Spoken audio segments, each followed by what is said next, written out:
In the world's largest rainforest, life is abundant. It's home to birds, fish, reptiles, and Earth's most complex creature, human beings.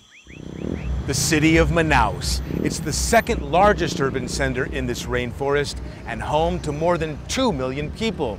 And their presence here is clearly impacting the environment. This asphalt and concrete covered city is an engine of economic growth in Brazil.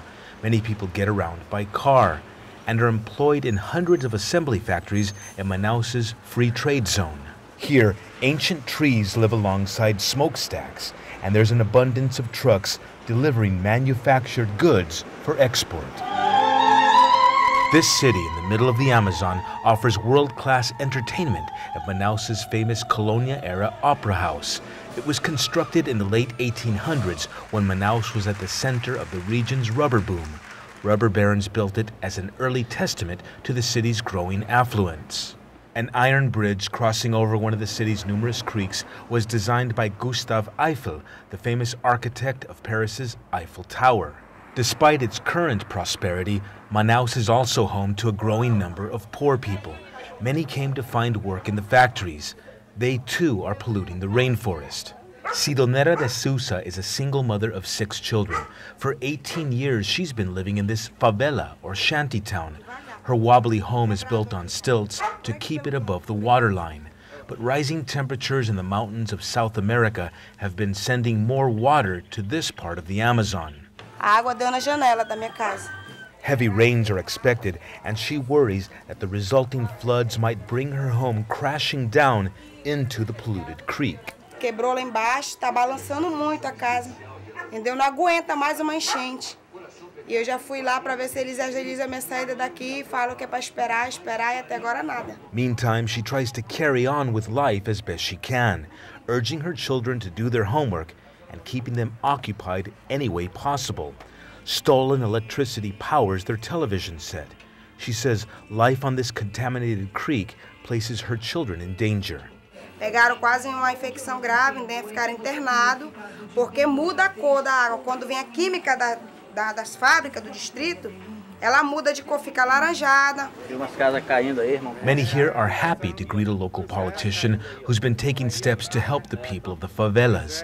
As a boy, Bosco Saraiva grew up in this part of the city and remembers swimming in the creek back when it was once clean. Ao meu tempo de pequeno, meu tempo de criança, eu brincava nesse igarapé, que era absolutamente limpo. Era riacho com águas.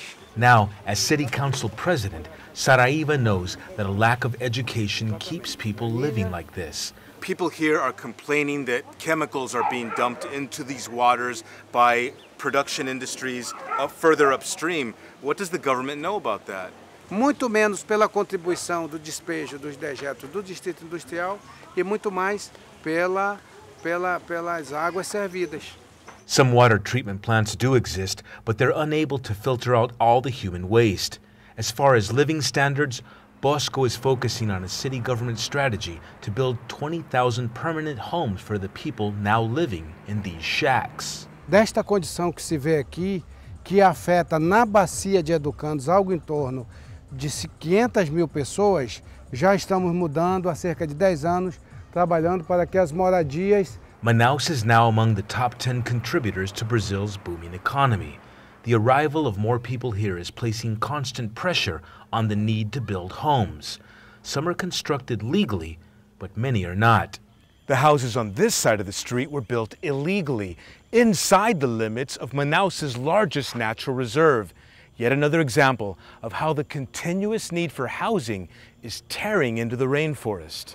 We're off to another reserve to see what's being done to protect wild animals living in this part of the Amazon. At the Mindu Nature Reserve, I meet José Carlos Jesuto, a retired researcher. For more than 20 years, he's been working to protect a tiny primate known as the Sauim monkey.